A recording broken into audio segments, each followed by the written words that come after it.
कौन अजीम फिक्री शख्सियत जिसने हिंदुस्तान की सियासी तारीख को भी बदला था, जिसने 1925 से लेकर के 1947 तक के उठने वाले हंगामों को, हिंदुस्तान पर नाजायज कब्जा करने वाले अंग्रेजों के पंजे को भी मड़ोला था। जिस शख्सियत ने, जिसने दरसगाह में बैठकर ओलमा भी पैदा किए थे, जिसने खानकाह में बैठकर मुफक्किरीन और सूफिया और रफका और उराफा भी पैदा किए थे, उस अजीम शख्सियत का नाम मेरे और आपके आका मोहसिन हुजूर सैयदी सरकार सदुल्लाह फाजिल फखरुल्लाह मासिल अलहाज सैयद मोहम्मद नईमुद्दीन मुरादाबादी बानी अल जामियत नईमिया मुरादाबाद।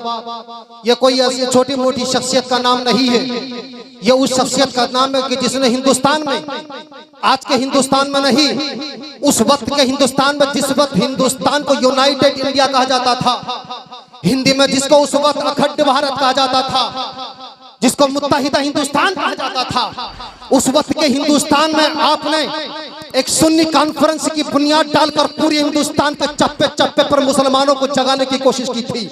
जिसने हिंदुस्तान की आजादी के लिए हिंदुस्तान के चप्पे चप्पे नुक्कड़ नुक्कड़ पर जाने के बाद में उसने हिंदुस्तान के मुसलमानों के अंदर शऊर बेदार किया था।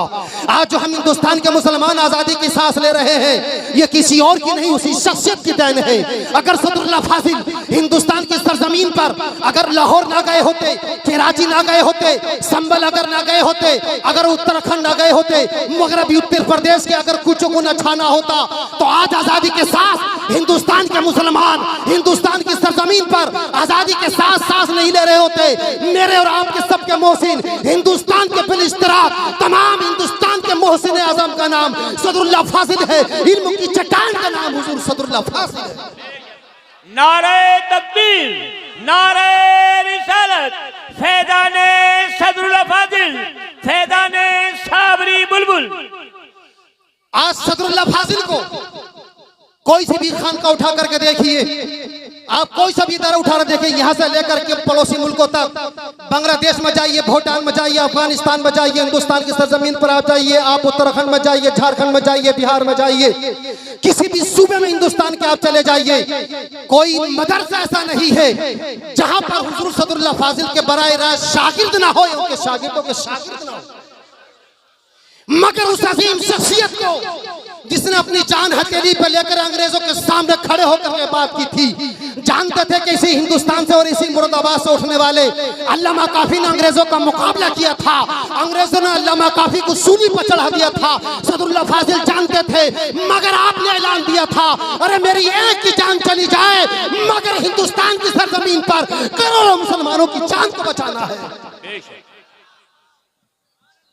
उसी शख्सियत का नाम सदरुल्लाह फाजिल है, वो मुफक्किर इस्लाम जिसने सिर्फ हिंदुस्तान में अंग्रेजों का मुकाबला ही नहीं किया, हिंदुस्तान को आजाद कराने में सबसे बड़ा नाम शेखुल हिंद हुजूर सदरुल्लाह फाजिल का है। मगर दरसगाह में जब कलम लेकर के बैठते हैं तो कंजुल ईमान मेरे आका सय्यदी सरकार आला हज़रत की किताब कंजुल ईमान पर जब हाशिया तहरीर फरमाते हैं, उस किताब को, उस तफसीर को, उस हाशिए को लिखे हुए आज तकरीबन 100 साल हो गए हैं, मगर आज तक इतना जामे और इतना मुकम्मल हाशिया, इतनी मुकम्मल तफसीर, इतनी मुख्तसर आज तक कोई लिख नहीं सका।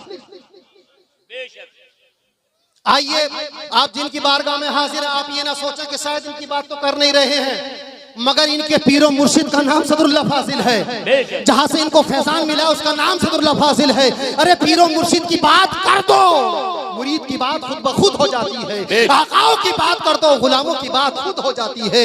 मगर जब बात आई है, चूंकि टाइम मेरे पास बड़ा कम है, सिर्फ 5 मिनट है, बात को समेटते हुए मैं आपको अर्ज कर दूं, बड़ी मैं कई दिनों से ये सोच रहा था, बल्कि जब से मैंने नाम सुना है कारी अब्दुल लतीफ, ऐसा शख्स जो लोहे महफूज को पढ़ता हो, ऐसा इंसान जो दिलों के हालात को जानता हो, ऐसा इंसान जो बे औलादों के लिए दुआ करता हो तो औलादा हो जाती हो, ऐसा इंसान उसके जिस मुरीद से मिली है वो उसकी करामत बयान करता है। आखिर वजह क्या, हमको कारी साहब को कह दिया जाता है।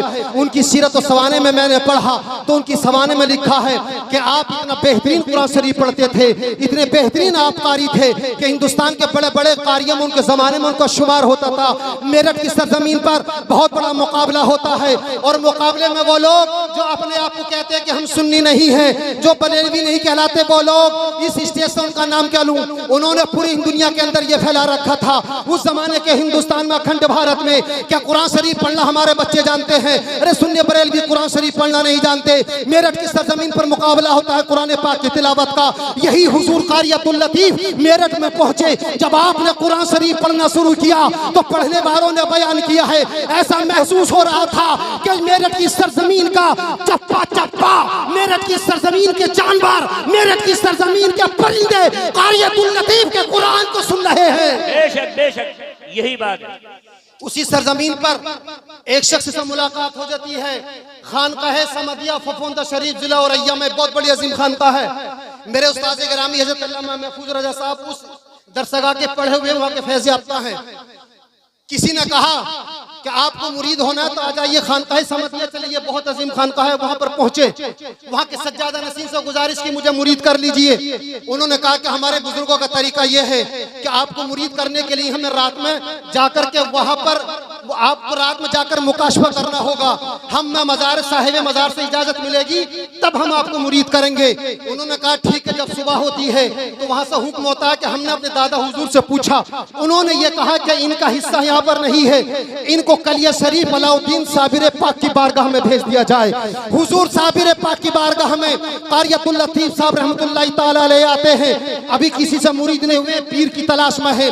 कलिया शरीफ जब पहुंचे दो आदमी मिल गए, कहने लगे ओ कारी साहब हमें मुरीद कर लीजिए। आपने पीछे मुड़ करके देखा, ये कौन इंसान है? मैं तो खुद मुरीद नहीं हूँ, मैं तो आज तक किसी से कुछ खिलाफत हासिल नहीं की है, ये मेरा मुरीद होना चाहते हैं। वो कहने लगे अगर तुम मुरीद ना करोगे तो हम कासिम नानोतवी के किसी खलीफा से मुरीद हो जाएंगे। इतना सुना इस साहिब ईमान की जिस्म के अंदर की रूह कपकपा गई।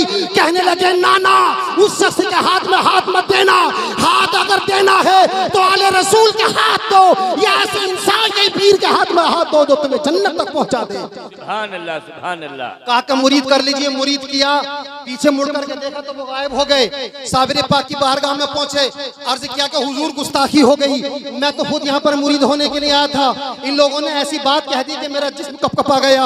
हुजूर साहब कारी अब्दुल लतीफ साहब रहमतुल्लाह तआला अलैह को गुलूद की तारी होती है, एक कोने में बैठ गए। हुजूर कारी अलाउद्दीन साहब, कारी अलाउद्दीन साबिर पाक रहमतुल्लाह तआला अलैह ख्वाब में तशरीफ लाते हैं आलम बेदारी में। आप फरमाते हैं कि अब्दुल कारी साहब तुम परेशान की होते हो, तुम्हारा हिस्सा हमारे पास नहीं है, जाओ तुम चले जाओ, तुम्हें मुरीद होना है तो शहजादे रसूल आमना के लाल, अली के शहजादे, हसन हुसैन के शहजादे, गौसे आजम के बेटे, गौसे आजम के रूहानी बेटे, जाओ मेरे दादा गौसे आजम के रूहानी बेटे मुरादाबाद में सदरुल्लाह फाजिल सैयद नईमुद्दीन मुरादाबादी के पास चले जाओ, तुम्हारा हिस्सा वहां पर है। सुभान अल्लाह, सुभान अल्लाह। अपने आका सदरुल्लाह फाजिल की बारगाह में चलते हैं।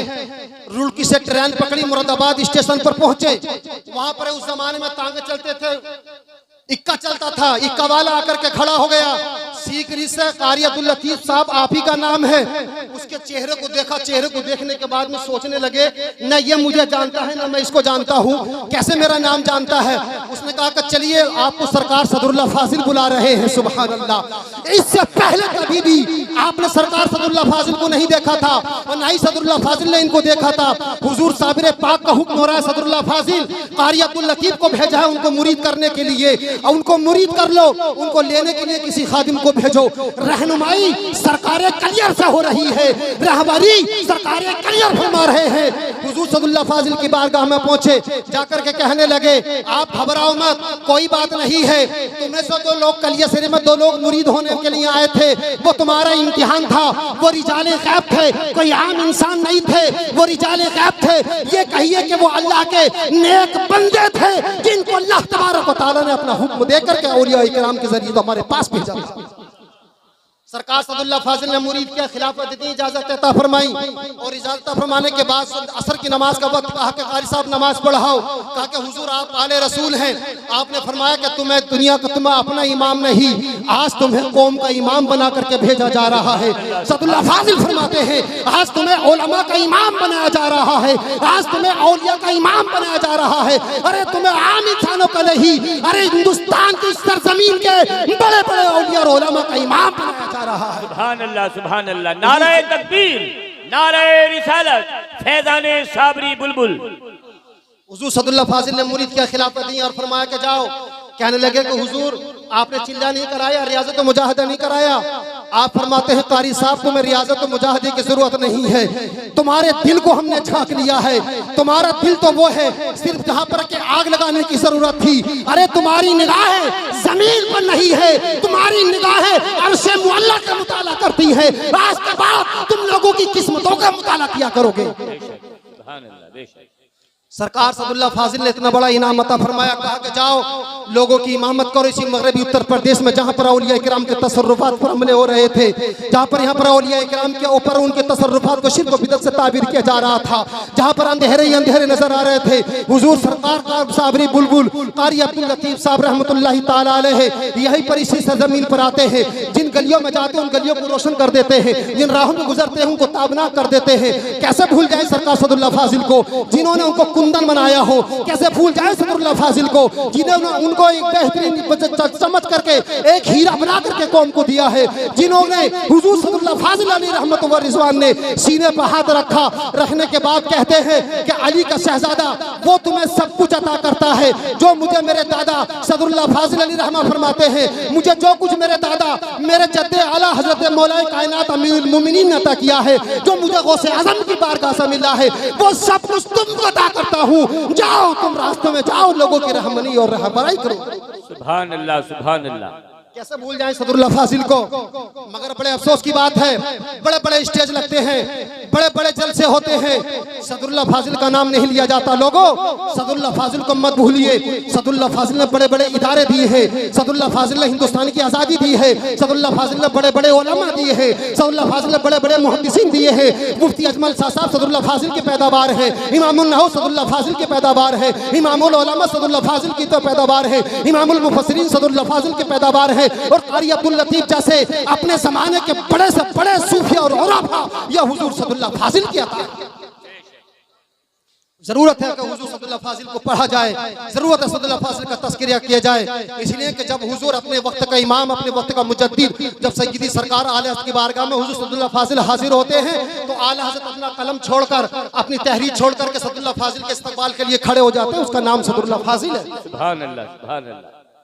चूंकि वक्त की इजाजत नहीं है, इंशाअल्लाह फिर किसी मौके पर दुआ है कि मौला करीम सदरुल्लाह फाजिल का फैजान हम सबको अता फरमाए और उनके खलीफा और उनके मुरीद चहीते खलीफा हुजूर साबरी बुलबुल कारी अब्दुल लतीफ साहब अली रहमत व रिजवान का लतीफी फैजान मौला करीम हम सबको जो आए हैं उनको भी, जो नहीं आए उनको भी अता फरमाए। व मा अलैना इल्लल बलाग। अस्सलामु अलैकुम।